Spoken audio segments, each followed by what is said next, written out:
अस्सलाम वालेकुम गाइस, कैसे हैं आप सब। जी, आज का जो हमारा टॉपिक है वो है physical properties of the oxides, यानी कि ऑक्साइड्स की जो फिज़िकल प्रॉपर्टीज़ हैं इस पे आज हम जो है वो डिस्कशन करेंगे। अगर ऑक्साइड की फ़िज़िकल प्रॉपर्टीज़ की बात की जाए तो सबसे पहले हमें ये समझना है कि फ़िज़िकल प्रॉपर्टीज़ कहा किसे जाता है। एक केमिकल प्रॉपर्टीज़ होती हैं और एक फ़िज़िकल प्रॉपर्टीज़ होती हैं। तो फिज़िकल प्रॉपर्टीज़ वो प्रॉपर्टीज़ होती हैं जिसमें हम उसकी फ़िज़िकल नेचर के बारे में देखते हैं। अब फिज़िकल नेचर क्या चीज़ हुई, जैसे अगर हम किसी बंदे को देखते हैं तो हम उसकी फिज़िक के बारे में कहते हैं कि ये बंदा फिज़िकली फिट है या अनफिट है। मीन के वो कैसा है, फिज़िकली कैसा है, यानी कि उसका वो कलर कैसा है, उसकी हाइट कैसी है, उसकी जो है वो हेल्थ कैसी है। ये सारी चीज़ें जो है ये फिज़िकल जो है उसमें आती हैं, फिज़िकल कैटेगरी में आती हैं। लेकिन यहाँ पे जब हम देखेंगे वो फिज़िकल जो होगा वहाँ पे हम जो बात करेंगे उसके स्ट्रक्चर की करेंगे, उसके मेल्टिंग एंड बॉइलिंग पॉइंट्स की करेंगे एंड उसके इलेक्ट्रिकल कंडक्टिविटी की बात करेंगे। देन अगर हम फर्दर देखें तो हम जो फर्दर हमारे पास ऑक्साइड्स हैं इनके हम कलर भी देखेंगे एंड देन इनके जो है physical states, yes physical states, यहाँ से हमें फिज़िकल की प्रॉपर्टीज़ का ज़्यादा अच्छे से आइडिया हो जाता है कि फिज़िकल स्टेट्स को हम एक फिज़िकल प्रॉपर्टीज़ कह सकते हैं कि एक फिज़िकल स्टेट जो है वो फिज़िकल प्रॉपर्टीज़ में हम डिस्कस करते हैं कि कोई सॉलिड है, लिक्विड है या कौन सी स्टेट में है। तो ये याद रखें, एज इंफॉर्मेशन के तौर पर आपको बता रहा हूँ। वैसे तो हम ये कहते हैं कि फिज़िकल स्टेट्स जो हैं वो चार हैं, सॉलिड, गैस, सॉलिड और लिक्विड एंड प्लाज्मा। लेकिन अब तक जो है 6 फिज़िकल स्टेट्स जो हैं वो डिस्कवर हो चुकी हैं। फिफ्थ जो है वो बोज आइंस्टाइन कंडेंसेट है और जो 6 है उस पर जो है वो भी काम जारी है, बट उसका भी नाम आ चुका है, वो फर्मियोनिक कंडेंसेट है। ठीक है, तो ये 6 फिजिकल स्टेट्स हैं, बट मोस्टली जो है वो 4 ही को कंसिडर किया जाता है और उन्हीं को पढ़ाया जाता है क्योंकि अभी इन पे इतना काम नहीं हुआ। चलिए खैर हम आगे चलते हैं। Those oxides in the top row are known as the highest oxide। जी, यहाँ पे एक वर्ड जो आपने समझना है या जो कंसेप्ट जो आपके लिए बहुत इंपॉर्टेंट है वो है हाईएस्ट ऑक्साइड। अब हाईएस्ट ऑक्साइड का क्या मतलब है, यानी कि ये जिस एटम के ऑक्साइड हैं, अगर सोडियम एटम के ऑक्साइड हैं, सोडियम का ऑक्साइड है, मैग्नीशियम का ऑक्साइड है, एल्युमिनियम का ऑक्साइड है, तो इसमें जो जिस चीज़ का भी ऑक्साइड है तो वो जो एटम है वो अपनी हाईएस्ट ऑक्सीडेशन स्टेट में है। जैसे अगर हम सोडियम की बात करें तो सोडियम की हाईएस्ट ऑक्सीडेशन स्टेट क्या होगी, 1। तो यहाँ पे सोडियम जो है उसकी जो हाईएस्ट ऑक्सीडेशन स्टेट है वो 1 है, तो ये उसका हाईएस्ट ऑक्सीडेशन स्टेट ऑक्साइड है Na2O। और अगर हम इस तरह चलते जाएं, मैग्नीशियम पे 2, एल्युमिनियम पे 3, सल्फर पे 4, सिलिकॉन पे 4, देन आगे चलते जाएं तो इसी तरह क्लोरीन पे अगर हम आए तो वो 7 तक पहुंच जाती है। ठीक है, तो इसमें हमें ये पता चल रहा है कि ये ऑक्सीडेशन स्टेट जो है वो इंक्रीज़ हो रही है और on this base we can say that कि ये जो ऑक्साइड हैं ये इनकी फ़िज़िकल स्टेट्स जो है ये हाईएस्ट ऑक्सीडेशन स्टेट्स वाले ऑक्साइड हैं, तो इनको हम क्या कह सकते हैं, हाईएस्ट ऑक्साइड कह सकते हैं। क्यों? क्योंकि इनमें ऑक्सीडेशन स्टेट जिस एटम का ऑक्साइड बन रहा है उसकी मैक्सिमम ऑक्सीडेशन स्टेट जो है वो इसमें प्रेजेंट है। सोडियम की मैक्सिमम 1 होती है और क्लोरीन की मैक्सिमम 7 होती है। ठीक है, तो इस क्योंकि क्लोरीन इसमें मैक्सिमम ऑक्सीडेशन स्टेट में, या जितने भी ये ऑक्साइड जो शो हो रहे हैं आपको सामने, इसमें जो भी एटम है वो अपनी हाईएस्ट ऑक्सीडेशन स्टेट में है, जिसकी वजह से हम इन्हें कह रहे हैं कि ये हाईएस्ट ऑक्साइड्स हैं। ठीक है, इसमें आखिरी लाइन पे जो है वो लिखा हुआ है, in this oxide all the outer electron in the paired third element are being involved in bonding formation such as one with the sodium to all 7 of the chlorine outer electrons। ठीक होगी बात जी। अब हम structure की बात करते हैं। तो स्ट्रक्चर की अगर बात की जाए तो जिसकी हमें पता है कि सोडियम, मैग्नीशियम और एल्युमिनियम तक जो होगा वो आयनिक ही स्ट्रक्चर होगा। ठीक है, तो वो एक स्ट्रॉन्ग और काफ़ी अच्छा स्ट्रक्चर होगा और उसके मेल्टिंग एंड बॉइलिंग पॉइंट्स जो है वो डेफिनेटली हाई होंगे और सिलिकॉन के भी।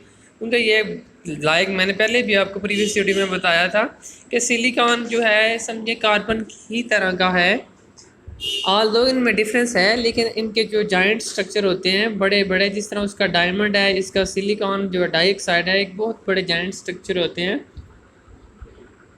जिसमें क्या होता है कि इनकी जो बॉन्डिंग होती है या पैकिंग होती है, स्ट्रक्चर जो होते हैं वो वेल ऑर्गेनाइज्ड होते हैं, जिसकी वजह से इनका melting and boiling points high होते हैं। अब इसको लिटिल बिट हम रीड कर लेते हैं। The joint structure metallic oxide and silicon dioxide. देखिए ये दो बातें उसने की हैं कि मेटालिक के भी हैं और सिलिकॉन डाइऑक्साइड का भी है। Will have high melting and boiling points because a lot of energy is needed to break the strong bonds. Ionic or covalent? Ionic किस में है? सोडियम, मैग्नीशियम और एल्यूमिनियम में। कोवलेंट किस में है? कि सिलिकॉन डाइऑक्साइड में। ठीक है। Operating in 3 dimensions. The oxides of phosphorus, sulfur and chlorine consist of individual molecules, some small and simple, other are polymeric. ठीक है।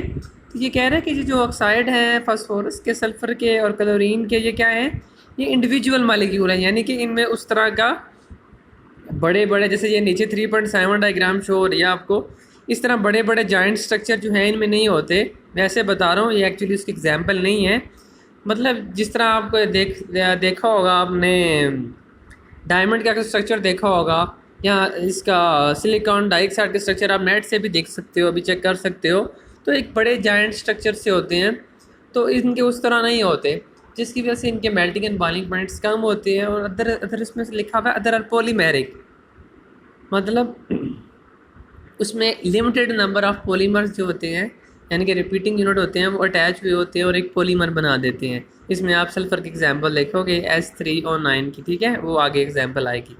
इलेक्ट्रिकल कंडक्टिविटी, जाहिर सी बात है कि ये बॉन्डिंग में है, बॉन्डिंग में कोई इलेक्ट्रॉन फ्रीली अवेलेबल नहीं होता।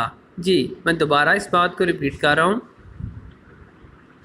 कि जब आपकी बॉन्डिंग हुई हुई है तब उस टाइम पे कोई भी आपको फ्री इलेक्ट्रॉन अवेलेबल नहीं होता, और इलेक्ट्रिसिटी जो है वो उसी वक्त ही कंडक्ट हो सकती है जब आपके पास फ्री इलेक्ट्रॉन अवेलेबल हों। तो इसमें इसने लिखा है कि none of these oxide has any free or mobile electrons, that means that none of them will conduct electricity when they are solid. जी अगर ये मोल्टन हो जाते हैं, ठीक है, the ionic oxide can however undergo electrolysis when they are molten state. जब molten state में होंगे तो फ्री इलेक्ट्रॉन अवेलेबल होंगे।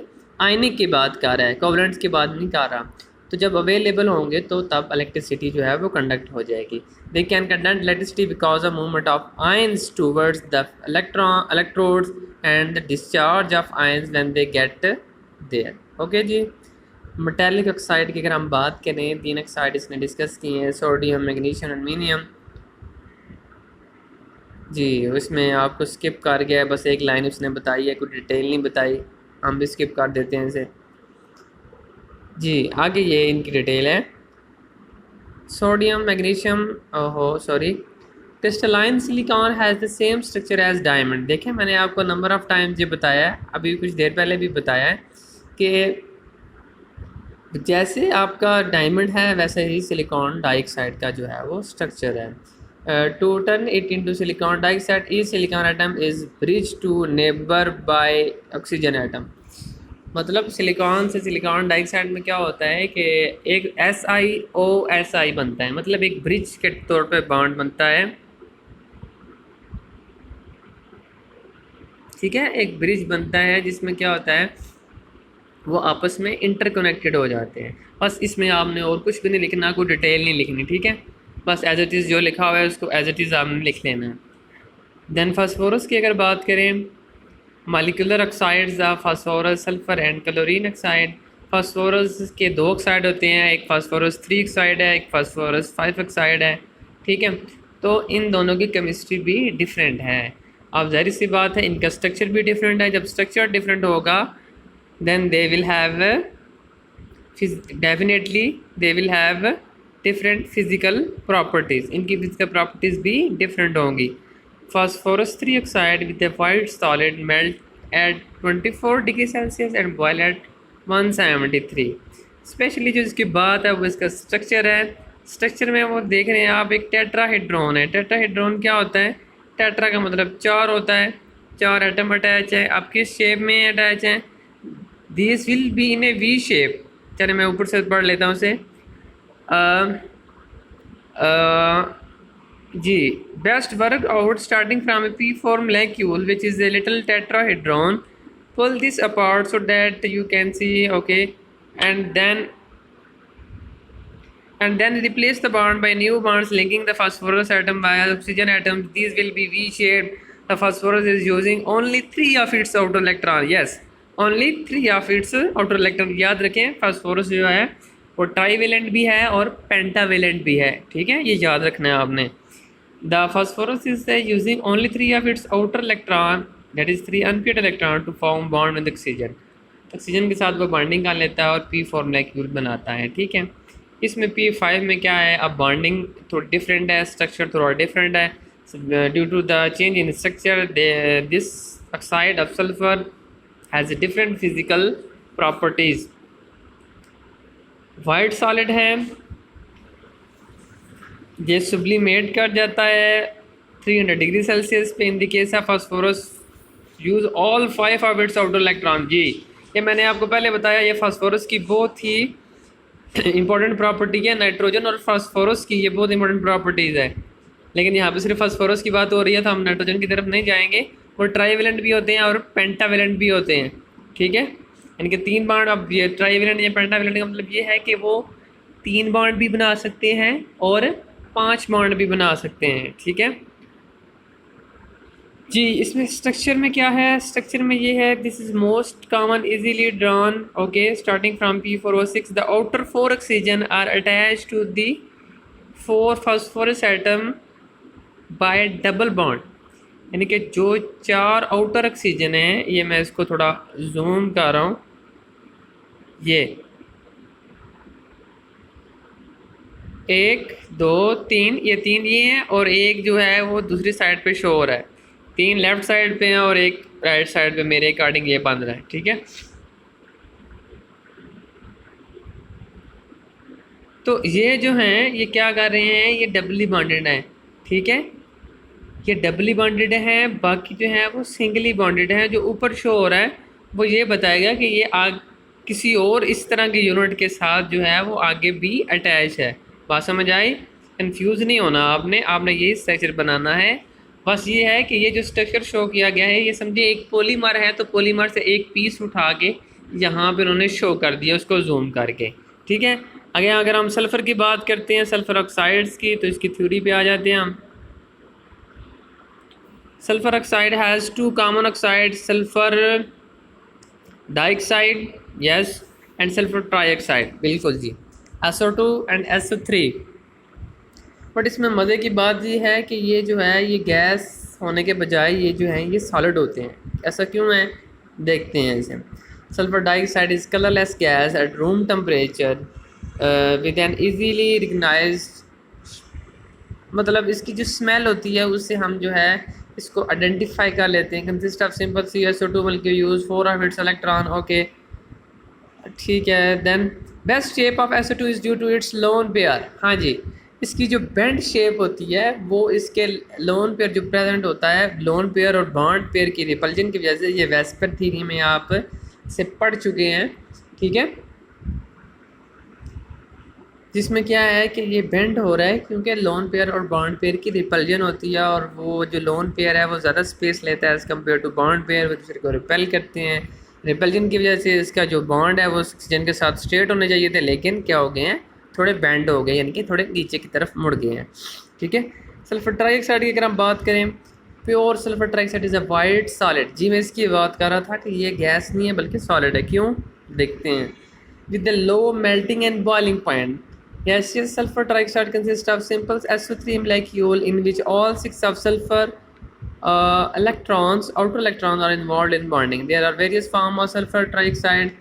Trimer कहते हैं, ये ट्राइमर की जो सबसे कॉमन इसकी जो फॉर्म है या सिंपलेस्ट फॉर्म है वो ट्राइमर की फॉर्म है, यानी कि इसमें 3, ट्राई का मतलब होता है 3, ठीक है। और मर समझो पॉलीमर का हिस्सा है, ठीक है, trimer. S3O9 which where 3 molecules are joined up and arranged in a ring. There are also the polymeric form in which S3 molecules are joined together in the long chain। जी ये नीचे दो show हो रही हैं, ये देखें आप, एक ये सिंपल है SO3 का जो है वो स्ट्रक्चर है 3.12 में, जबकि 13.13 में क्या है, ये एक रिंग स्ट्रक्चर बना हुआ है, ठीक है। इसमें जो येलो कलर के हैं वो क्या हैं जी, वो 3 सल्फ़र हैं येलो कलर के, बाकी जो रेड कलर के हैं वो ऑक्सीजन है। तो रेड अगर आप काउंट करें तो वो 9 होंगे। यहाँ पे देखें ये 2 उसने कहा था, या तो वो रिंग होगा या फिर क्या होगा, fact simple molecules join up to make longer to make a big structure what is makes the sulfur dioxide solid। ठीक है, यहाँ तो वो रिंग में फॉर्म में होंगे या एक लंबी चेन की फॉर्म में होंगे, जैसे ये चेन है। इसमें देखिए सेंटर में ये 3 ऑक्सीजन है, सॉरी 3 सल्फर है येलो कलर में, और रेड जो है वो ऑक्सीजन है। तो कह रहा है कि इन दोनों स्ट्रक्चर की वजह से जो सल्फर ट्राइऑक्साइड है वो सॉलिड होती है रादर दैन गैस के, ठीक है। अब क्लोरीन की अगर हम बात करें, क्लोरीन के 2 ऑक्साइड हैं, क्लोरीन 1 ऑक्साइड और क्लोरीन 7 ऑक्साइड, ठीक है। अब ये आपको कैसे याद रहेगा क्लोरीन 1 कौन सा है, क्लोरीन 7 कौन सा है, तो आप सिंपल ये है कि आप ऑक्सीजन नंबर देख लें, जिसमें ऑक्सीजन नंबर 1 है उसमें क्लोरीन 1 ऑक्साइड है, और जिसमें 7 है वो उसमें 7 ऑक्साइड है, ठीक है। वैसे ये ऑक्सीडेशन स्टेट से पता चलता है, ठीक है, वो आपको फाइंड करनी आनी चाहिए। अगर हम स्ट्रक्चर की बात करें तो जैसे अब हमने ऊपर SO2 का स्ट्रक्चर देखा था, Cl2 का Cl2O का स्ट्रक्चर ऑलमोस्ट वैसे ही है, सेम ही है, ठीक है। तो chlorine 1 oxide is yellowish red gas at room temperature, it consist of small molecule in this structure, chlorine use it's 1 outer electron. और यहाँ पे नीचे वाले में 13.16 में वो 7 के 7 अपने इलेक्ट्रॉन यूटिलाइज करेगी, कैसे अभी देख लेते हैं जी।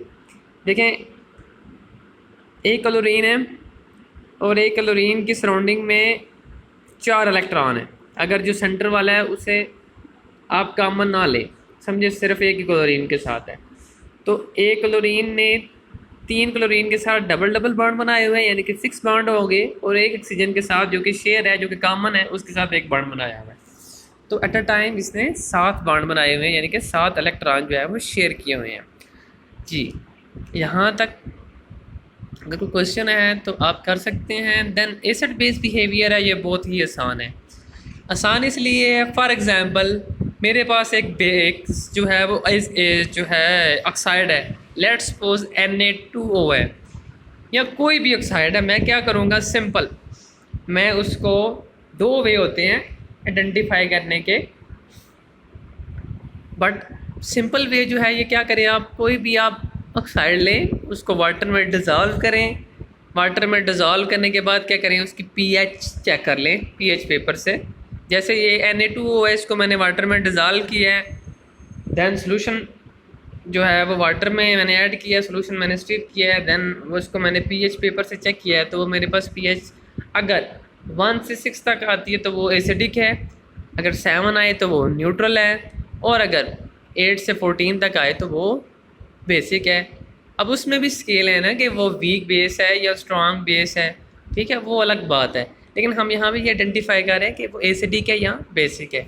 तो देखें सोडियम हाइड्रोक्साइड की जब आप pH चेक करेंगे, आपको नहीं पता कि वो सोडियम हाइड्रोक्साइड बना है, उनका सोल्यूशन आपको बोल के नहीं बताएगा कि मैं यहाँ पे सोडियम हाइड्रोक्साइड बन गया। आपने pH चेक करनी है, जब pH चेक किया आपने वो 14 आई, आपने क्या किया 14 देखा, लिटरेचर देखा कि 14 pH किसकी है, तो आपको पता चल गया अच्छा 14 तो सोडियम हाइड्रोक्साइड की है, तो इट्स मीन ये जो हमने, ये तो हमें पता था कि ये वाटर है, तो वाटर पे जो चीज़ हमने ऐड की है इट्स मीन वो सोडियम का ऑक्साइड था, क्योंकि वो ऐड किया है तो उसके बाद ही हमारे पास सोडियम हाइड्रोक्साइड बना है, जिसने हमें 14 जो है वो pH दे दिया है। दूसरा, अब क्या करें, अगर आपको ये नहीं पता कि ये कैसा ऑक्साइड है, तो आप सिंपल एसिड के साथ रिएक्ट करें, अगर साल्ट बन जाता है तो इट्स मीन एक तो आपको श्योर था ना कि ये एसिड है, दूसरे के बारे में जो है वो आप श्योर नहीं थे, तो अगर तो साल्ट बन गया तो इट्स मीन एक तो आपको पता है कि एसिड था, और वो एसिड कौन सा था, HCl फॉर एग्जांपल, यहाँ पे HCl है। दूसरा, अगर आपको नहीं पता कि वो एसिड ही क्या है या बेसिक है, मतलब एसिड है या बेस नेचर है उसकी, तो इससे जब साल्ट बनेगा तो आपको कंफर्म हो जाएगा कि तो एक तो एसिड था, दूसरा बेस होगा। क्यों? क्योंकि जब भी एसिड एंड बेस मिलेंगे तो न्यूट्रलाइजेशन रिएक्शन होगा और एक साल्ट बनेगा और साथ आपका वाटर भी बनेगा। इसी तरह मैग्नीशियम भी है। हाँ, यहाँ पे मैग्नीशियम की अगर हम बात करें तो मैग्नीशियम का जो थोड़ा बिहेवियर है, थोड़ा ट्विस्टिंग है। Magnesium oxide is again a simple basic oxide but is also contain oxide ion. However, it's not as strongly basic as sodium oxide because the oxides are not so free. In the sodium oxide, the solid is held together by attraction, one positive and two negative ions. In the magnesium oxide case, the attraction is positive 2 and negative 2. ये क्या बात हुई? देखें, sodium oxide की जब हम बात कर रहे थे तो सोडियम पे क्या था, एक सोडियम पे पॉजिटिव चार्ज है +1। उसके फार्मूले को नहीं देखना, वहाँ पे सोडियम 2 है तो ये ना +1 मल्टीप्लाई बाई 2 करो तो वो +2 बन जाएगा। वो जस्ट ऑक्सीडेशन स्टेट को बैलेंस करने के लिए। यहाँ पे जस्ट आपने देखना है कि सोडियम का ऑक्सीडेशन स्टेट क्या है और ऑक्सीजन की ऑक्सीडेशन स्टेट क्या है। सोडियम की ऑक्सीडेशन स्टेट जो है वो +1 नहीं होती है और ऑक्सीजन की -2। तो वहाँ पे क्या है, अट्रैक्शन थोड़ी वीक है, ठीक है। लेकिन मैग्नीशियम के केस में, क्योंकि मैग्नीशियम की ऑक्सीडेशन स्टेट +2 होती है और ऑक्सीजन की -2 होती है, तो यहाँ पे मुकाबला बराबरी का है। तो यहाँ पे उस तरह क्या है, the solid is held together by attraction +1 -2 ion. In the magnesium case the attraction are between this and it takes more energy to break. जी, क्योंकि ये स्ट्रॉन्ग है, अट्रैक्शन जो है वो स्ट्रॉन्ग है सोडियम के मुकाबले से, इसलिए ये ज़्यादा जो है वो पावर लेगा, ज़्यादा एनर्जी लेगा टू ब्रेक। अच्छा, रिएक्शन विद वाटर देखें तो ये बहुत इंपॉर्टेंट है और आप छोटी क्लासों से पढ़ते आ रहे हैं। मैग्नीशियम हाइड्रोक्साइड बनाता है, इसको मिल का मैग्नीशिया कहते हैं, जो स्टोमिक की एसिडिटी को रिमूव करने के लिए जो है वो यूटिलाइज होता है। बेसिक ऑक्साइड है, तो बेसिक ऑक्साइड को जब आप एसिड के साथ रिएक्ट करोगे तो वो सॉल्ट बना देगा। जी, ये बड़ा ट्विस्टिंग ऑक्साइड है। एल्युमिनियम ऑक्साइड जो है ये एम्फोटेरिक है। एम्फोटेरिक जैसे वाटर होता है, वाटर एसिड भी रिएक्ट करता है, एज ए बेस भी रिएक्ट करता है, ठीक है। इसी तरह ये एल्युमिनियम का जो ऑक्साइड है ये एज ए एसिड भी रिएक्ट करता है, एज ए बेस भी। जैसे इसका हमने HCl के साथ रिएक्शन करवाया तो AlCl3 बना, ठीक है, मतलब साल्ट बन गया। तो साल्ट बनने का क्या मतलब है, एक एसिड है और एक बेस है, दोनों ने रिएक्ट किया तब साल्ट बना। अब एसिड तो हमें पता है HCl है, Al2O3, इट्स मीन यहाँ पे एज ए बेस एक्ट किया। लेकिन अगर इसका हम दूसरा रिएक्शन देखें, जब ये सोडियम हाइड्रोक्साइड के साथ इसे रिएक्ट करवाते हैं तो ये एक कंपाउंड बनाता है, कलरलेस सोल्यूशन है जो वो, उसमें है सोडियम टेट्राहाइड्रोक्सी एल्यूमिनेट, ठीक है। तो ये भी एक प्रोडक्ट बनती है, यानी कि ये दोनों वे में एसिड के साथ भी रिएक्ट कर जाता है और बेस के साथ भी रिएक्ट कर जाता है। इसका ड्यूल बिहेवियर है और ऐसे बिहेवियर को हम एम्फोटेरिक बिहेवियर का नाम देते हैं। जी, फास्फोरस के ऑक्साइड की अगर हम बात करें, ये इसका स्ट्रक्चर सामने है। यहाँ पे जो है ये दो रिएक्शन है, बहुत सिंपल रिएक्शन है, लेकिन अगर आप समझेंगे नहीं तो ये काफ़ी मुश्किल हो जाएंगे आपके लिए। जैसे फास्फोरस, अगर 5 ऑक्साइड का रिएक्शन देखें वाटर के साथ, जो सबसे ऊपर वाला रिएक्शन है, 6 वाटर मोलेक्यूल रिएक्ट कर रहे हैं और 4 जो है 4H3PO4 जो है वो फास्फोरिक एसिड जो है वो आपका बन रहा है।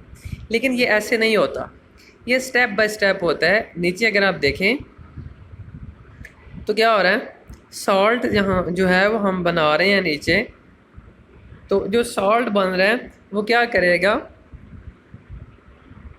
उसमें हम जो हाइड्रोजन है, जो एसिटिक हाइड्रोजन है, वो हम रिमूव करते जाते हैं। जैसे हम एसिटिक एसिड था तो एसिटिक एसिड में हम क्या करते हैं, CH3COOH होता है, तो H को उतार के हम अगर सोडियम साथ लगा देते तो वो sodium salt of acetic acid बन जाता है, ठीक है।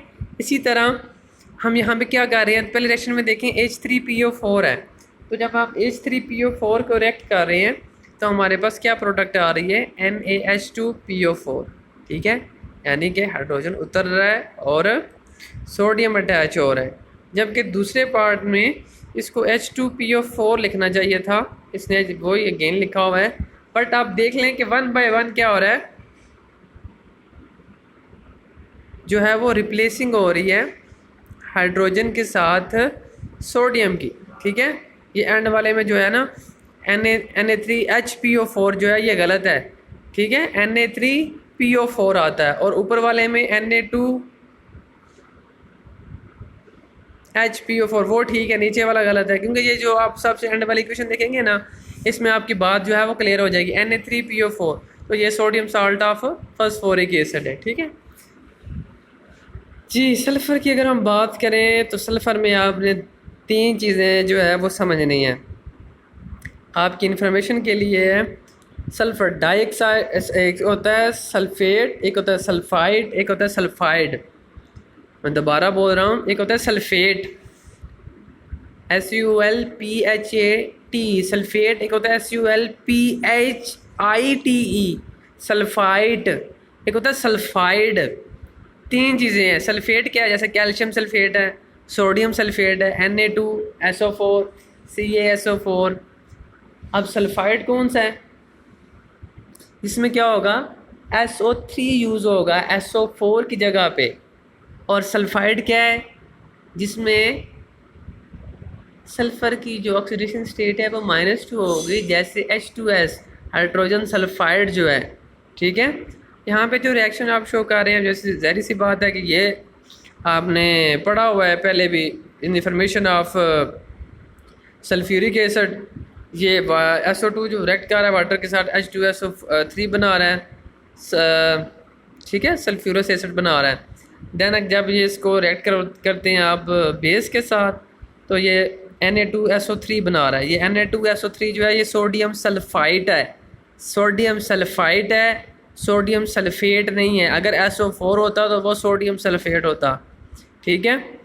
ये नीचे कैल्शियम CaSO3 ये भी सल्फ़ाइड है, ठीक है। तो ये आपको यहाँ पे बताना था, बाकी इसमें रिएक्शन में कोई इंपॉर्टेंट चीज़ नहीं है। SO3 ने वाटर के साथ रिएक्ट किया तो सोडियम सल्फ़ेट बन गया। अगर इन दोनों को डायरेक्ट रिएक्ट करवाते हैं तो सॉल्ट बन जाता है Na2SO4। इट्स मीन एक, जब सोडियम क्या कह रहा है वो रिएक्शन विद बेस, जब इसके साथ इनके सल्फ़र ट्राइऑक्साइड का जब वाटर के साथ रिएक्शन करते हैं तो सल्फ्यूरिक एसिड बनता है। सल्फ्यूरिक का जब सोडियम हाइड्रोक्साइड के साथ रिएक्ट करवाते हैं तो वो सोडियम सल्फ़ेट यानी कि सॉल्ट बन जाता है, ठीक है।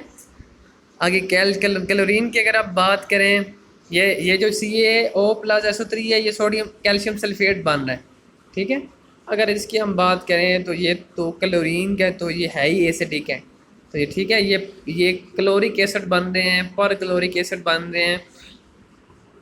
इनकी डिटेल जो है वो आप आई थिंक सो नेक्स्ट है आपकी बुक में, या अगर ना भी हुई तो मैं आपको बता दूंगा।